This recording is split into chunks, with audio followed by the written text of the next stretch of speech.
Finance Committee meeting. With us this evening, committee members present, myself, Councilor Di Natale, President Kuchmarek, Councilors Walsh, Zarella, and Boschman. Also present this evening, Councilors Donnelly, Squalia, and Clark.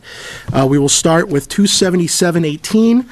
In order that the City of Fitchburg hereby approves the expenditure of funds from the Commonwealth of Massachusetts Department of Conservation and Recreation Recreational Trails Program Grant in the approximate amount of $100,000 for the purpose of said grant, which is to be used towards the construction of the Rollstone Hill Trail, also known as the Rock Walk. And there is a communication from Commissioner Laxo on October 17th, 2018. I'm not going to read the whole summary. I'm just going to read the first page. I respectfully request that the mayor and the city council accept a grant of $100,000 from the Massachusetts DCR Recreational Trails Program and allow the expenditure of funds from this grant towards construction of the Rollstone Hill Trail, as known as the Rock Walk. The scope of the project is described in the attached narrative from our grant application. We gratefully acknowledge the assistance of the Fitchburg Greenway Committee in obtaining this grant, especially Peter Capadagli, whose vision and hard work has made this project possible. The city is required to provide a minimum 20% match of the total project cost, but it is important to note that this will not be in cash. The City Council has already approved a $13,000 grant from the Community Foundation of North Central Massachusetts, which can be applied towards the match. The remainder will come from credits for unskilled labor provided by volunteers and from credits for the use of DPW equipment. DPW labor will be paid from the grant, will help us to offset the $100,000 gap that is built into the DPW budget each year. As presented to the City Council earlier this year, the Rock Walk Trail is a proposed 2-mile loop trail connecting downtown Fitchburg with the summit of Rollstone Hill. The plan is to perform the work in phases, but it is important to note that Phase 1 by itself will result in a complete high-quality trail that can be enjoyed by the public. Phase 1 will be fully funded by the grant. Subsequent phases would provide enhancements that will improve visitor amenities and increase the appeal of the Rock Walk to a wider range of users. We look at this project as a recreational and cultural asset that will promote economic development in the city, especially downtown. Commissioner Laxo, is there anything you'd like to add? Peter Capadagli gave the council a presentation of his vision of the trail earlier this year, and we had already discussed the proposed trail when the council approved the grant from the Community Foundation. So since then, the $100,000 grant from the State Recreational Trails Program has come through, and we've been holding meetings so that we can get working on the trail next year. The project has to be complete by December 31st of 2020. Questions from the committee or councilors? Councilor Boschman. Lenny, this question is to you on this grant. After the grant runs out and everything's said and done, who's going to maintain that? Is it going to be self-sufficient, or you guys are going to have to maintain it? Yeah, there should be minimal maintenance. The trail already exists for the most part. It's just a matter of making it more accessible to the general public, adding granite stone stairways and some wayfaring signs and that sort of thing. So it shouldn't really require any maintenance at all. Yeah, I understand all of that part, because I read the thing. When I'm talking about the overgrowth that's going to happen, who's going to maintain the overgrowth when trees and shrubbery start growing up in the trail? Is the DPW going to have to do it? Because as of right now, you can't handle the parks that we have. And prime example is Park Hill. So I don't mind voting for a grant if it was self-sufficient and we don't have to do anything. It's going to be taken care of by other people. Then I'll vote for it. But other than that, if you got to take man labor and put them up there, we don't have enough people. You don't even have enough people to do what you have to do. No, that's true, but this trail, the trail's been there for whatever, almost 100 years now, and it should really require, very little, if any, maintenance. The more it's used, the more it'll just be there on its own without any work required. Well, those other people that take care of trails, they don't want to take care of this trail, commit to it? I don't know what the names are, like the rail trail. Who's taking care of the rail trail on that? Yeah, I'm not sure offhand how how that's being maintained, but, I mean, this, other than, you know, occasional trimming of brush, shouldn't be anything at all. I'm sure if there are areas that are needed, you know, volunteers could do it if we don't have the time, but it really shouldn't be much at all. You don't think it's gonna be much work at all? I've been up there, I've seen it. I'm not talking about the actual physical part that you're doing. I'm talking about later on, down the road. When the tree falls down into the trail, the DPW are gonna have to go up there and take it out? I mean, because you're taking away from the other parks that we cannot handle. And again, I emphasize Park Hill. So, that's how I feel. I'll vote for the grant, but I just want to know if with 8 guys to 10 guys, how in the heck are you going to do it? We can't do what we got now. We just can't do it. Counselor, the commissioner has already said twice now that it's not going to require hardly any maintenance. And the DPW has stated in the past, when parks have been proposed, they have made their position clear in the past that they oppose certain parks, they oppose other parks because of the maintenance involved. They're saying that they can handle it because it's little to no maintenance. If a tree falls in the trail, how long would that take you guys to remove? You know, An hour? Not even? I mean, it's couple guys an hour or something. it's not gonna, you know, prevent a park from being mowed. This is not like our normal parks that we have, so in the past where we have voted against parks because of proper maintenance not being approved, it's because the DPW has said as such, they can't do it. This case, they're not saying that. So we have to take him at his word with his expertise that it's not gonna saddle his guys with a burdensome workload on top of what they already have. Well, I just want to make sure that I understand what he said. But he's answered you twice now. I understand what he's saying. I understand wholeheartedly what he's saying. And it's great to what he's saying. But I'm looking at the other parks as I ride around the city of Pittsburgh, Mr. President, here. Counselor, he has just said twice that it's not going to impact the ability to maintain the other parks, which he's also acknowledged are a challenge already. So, it's the status quo whether this goes through or not. This going through is not going to affect the park maintenance beyond what it's already experiencing. I'm going to hold your feet to the fire, Lenny. Told the wrong guy this time. Counselor Donnelly. I had spoken to the counselor earlier. I said sometimes, like, we have the North County Land Trust and the Audubon Society. A lot of times they have people that volunteer, and once it's built, I think that a lot of volunteers would be able to maintain the overgrowth. But I have a question, and I don't, you know, to the committee, to the council, to anybody. Is this tourism or is it economic development? I don't know which way it goes first. I heard it's recreation and cultural. Those are supposed to be big money boosters for an economy in you know, local economy or state economy, if it's a destination. But I also look at our auction list, and on Foster Street, and that's the beginning of the Rock Trail, we're going to be able to preserve a nice 3-family that someone couldn't take care of before. So when we get everybody that visits Fitchburg, you know, there's a lot of nice single families over there. I think it's up to us to present an attractive entry. When that building is fixed up, if you have one child that goes to school, it takes more than the tax revenue that it generates. And I don't see anybody coming out and trying to, it's a short-term gain to get whatever $1,000 you get to sell some of these houses, and a long-term loss, because the houses will be there longer than the youngest people here. I just don't see where economic development for tourism, Rock Walk, wonderful.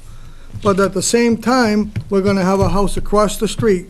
It isn't necessarily gonna be an attractive thing for visitors to see. Thank you. Counselor Zarella. Oh, all set? Motion to approve 27718. Second. Motion made and seconded to approve 27718. Any questions from committee members only? All those in favor? Aye. Opposed? It is unanimous. Thank you. Thank you.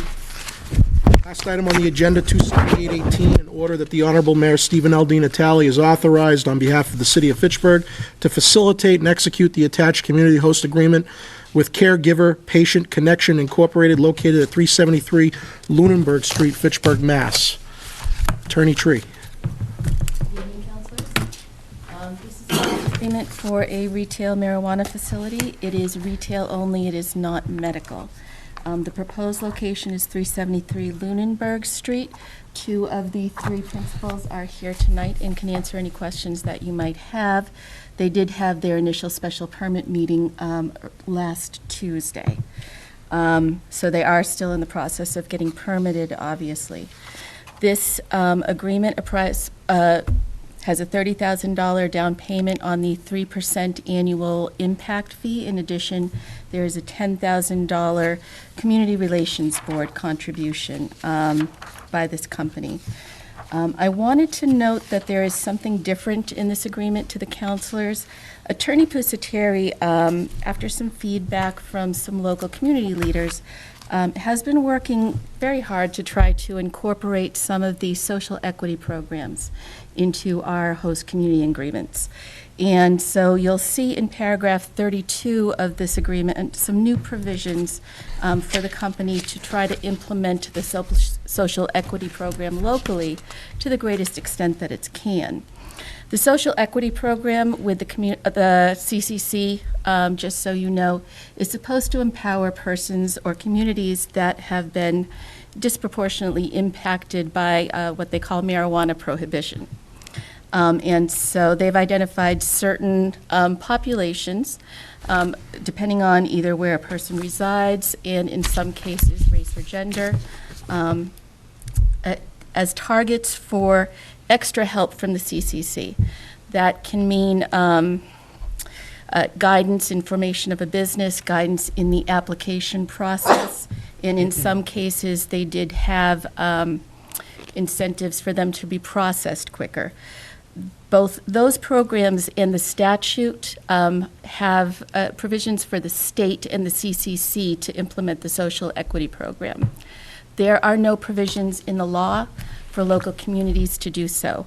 However, because Fitchburg has been a community which has been disproportionately impacted, we think it's equitable to try to put these provisions into place ourselves.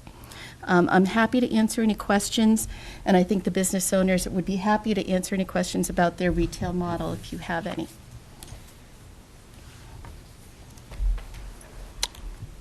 Council Squalia. Do you do the community outreach meeting already? Counselor, can I ask, if we have questions for the business owners, would you mind coming up, please? Sure. Just identifying yourself for the record.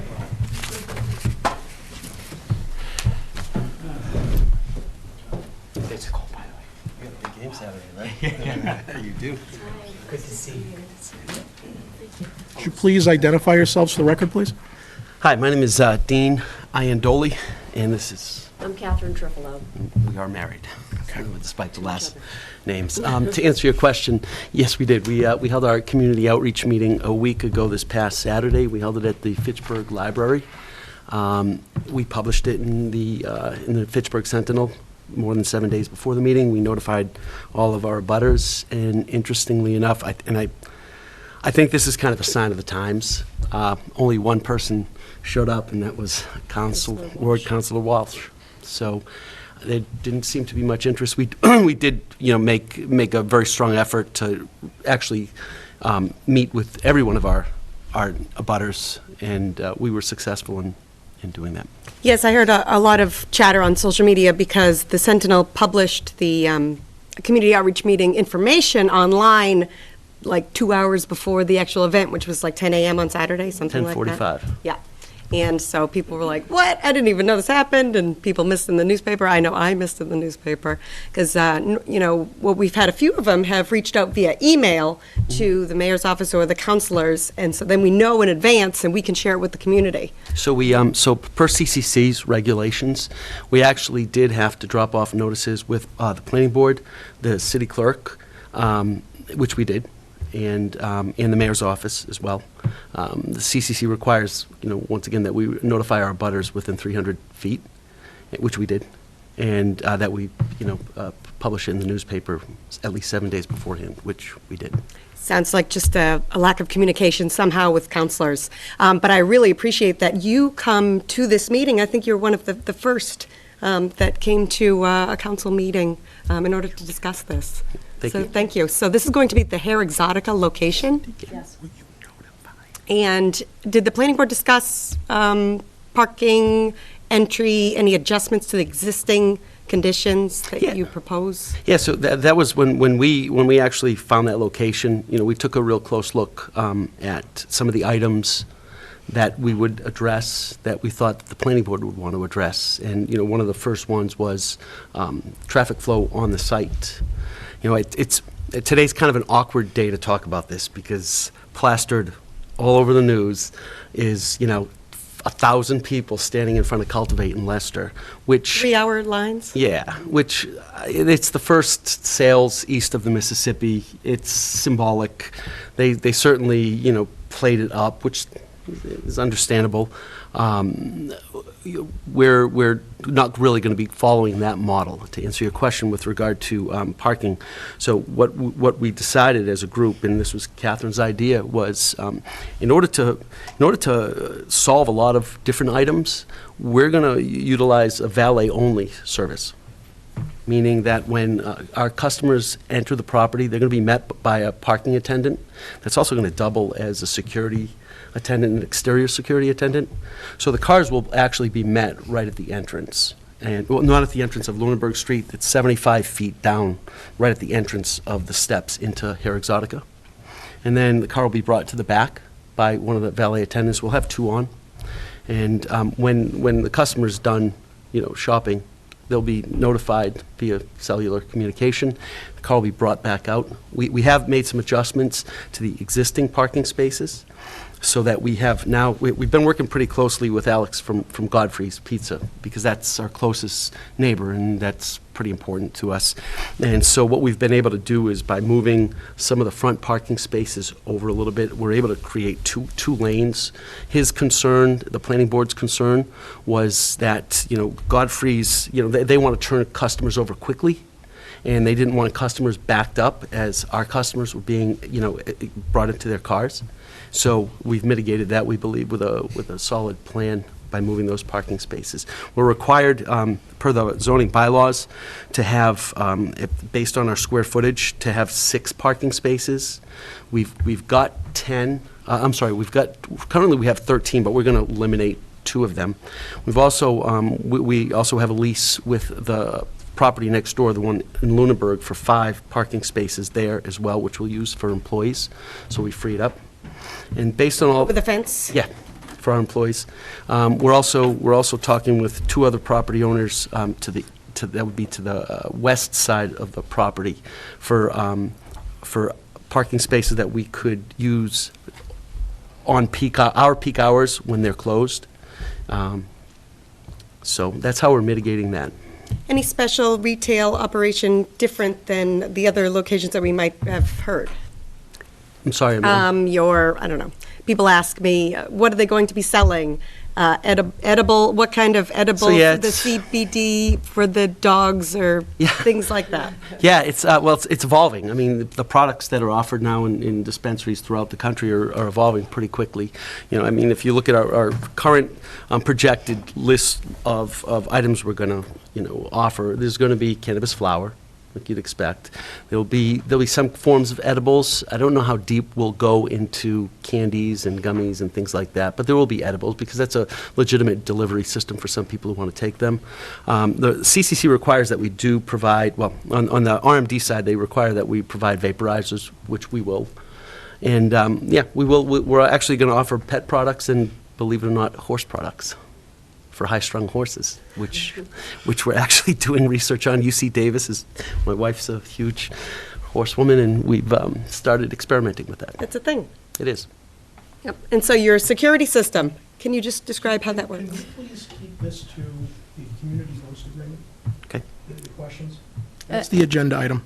I'm going to say that I just want to note that the responsiveness of the owners is indicative of their dedication to the community, but I'd agree with the counselor. We're here about the monetary terms of the agreement. So, That is the subject of the agenda item, is the host agreement. Not to say that we don't appreciate you both being here. This is for the community host agreement. The meeting on, specifics in terms of what's going to happen and everything, that goes through other public channels. So I just want to keep the discussion to the agreement, if I can, please. So that'll be a 3% impact fee that you'll be paying to the city of Fitchburg for a period of 5 years? Yeah, per the CCC's regs. Yep. And is there a maximum allotment in here? Nope. no, there's not. It's a 3% of any and all gross sales.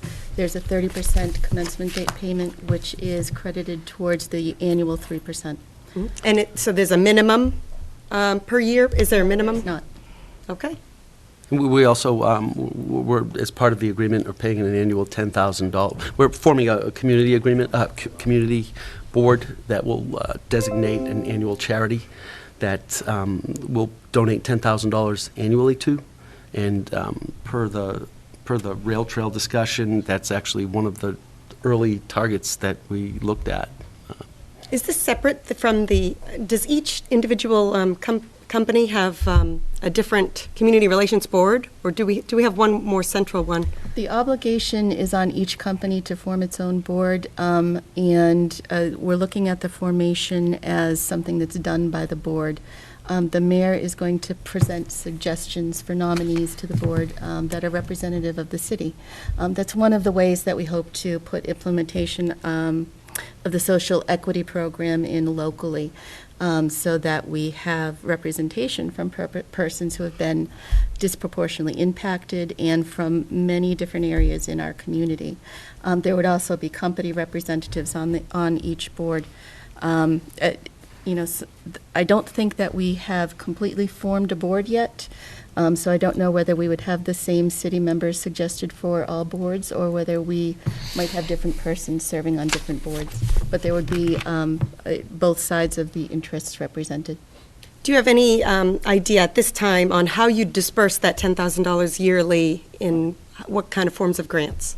$1,000, $5,000, all at once? That's a good question. I right away assumed that it was a block grant of $10,000, but I don't think there's anything in the agreement. There's a recommendation that it would occur on the first anniversary of the commencement date. The commencement date is the date on which they receive final licensure from the CCC. And then the minimum is that the recommendation would reoccur on each anniversary. So I would anticipate we're a bit away from final licensure. They have to get their provisional license first. They have to get their special permit in order to complete their application as well as their host agreement approved. So I would project we're probably a year away from a donation at a minimum. But I have faith that perhaps they could decrease the amount of time. But I also believe that this is a long-term relationship they're entering into with the city, and this is a long-term benefit the city's going to receive. So, and to follow up on with regard to the speed to market, and which will benefit Fitchburg. So we were one of the early license holders from the Department of Public Health. We received our provisional certificate back in February of 2018. Subsequently, what happened was when the CCC first took over, what they did is they allowed license holders to, they gave us a 10-day period where we could apply to gain what they refer to as priority applicant status, which we received, that was their basic way of recognizing, well, you've spent a lot of time and money to get to this point. So moving forward, when you submit an application, you're going to go to the front of the line. It's kind of like, at Disney, the people who, when you're waiting in line for Space Mountain and somebody walks up with a fast pass. We have the fast pass, and that was, the CCC recognized us for that. So. And you anticipate potentially opening So, yeah, we have two other locations, well, we have two other potential retail licenses that we can utilize. The CCC allows us 3. We have a location in Marlboro that we control that we'll be moving forward with next, and then we're still looking for a 3rd location. We have a cultivation facility that's already ready to go in Barry as far as design, engineering, permitting, local permitting, so that we anticipate being up by April. I'm sorry, I meant when Fitchburg, when you anticipate to open your retail shop in Fitchburg. Well, Is that dependent on your cultivation center in Barry? No, we've already contracted with another wholesaler in the state. We anticipate there's going to be a little bit of a lag. There'll probably be a 3-4 month lag. We may be overly aggressive, but our target to open in Fitchburg would be, the beginning of Q2 of 2019. If we receive approval on this host agreement and it's executed, we've already held our outreach meeting, we can then immediately apply to the CCC, which we've already done successfully on adult use cultivation, so I would anticipate that would go relatively quickly. Thank you. You're welcome. Counselor Walsh. I just wanted to comment that this company has not only been responsive, but been very proactive. They reached out to Councilors Fleming and myself. We met with them, had a nice conversation. They gave us a tour of the facility, and I think they've not only met but exceeded all of the expectations of the city. So I would be in favor of this. I mean, this would be an instance where, there was said earlier about communication. Even when we had proper communication, we're lucky if 15 people showed up. So I just want to put that out there. Any other questions? Counselor Boschman. You went from grocery stores to pot. There were any special reasons why? Counselor, as I asked Counselor Squalia, let's keep it to the community host Well, I just thought it'd be agreement, please. interesting to find out why you I did it. understand that, but that's a question for other venue that we've had several of that public members could have asked Motion to this approve question. 27818. Second. Motion made and seconded to approve 27818. All those in favor? Aye. Opposed? It is unanimous. Thank you Thank very you. much. Thank you for your time. Thank you, Counsel. Motion to adjourn. Second. Motion made and seconded to adjourn. All those in favor? Aye. Opposed? We are adjourned. Thank you.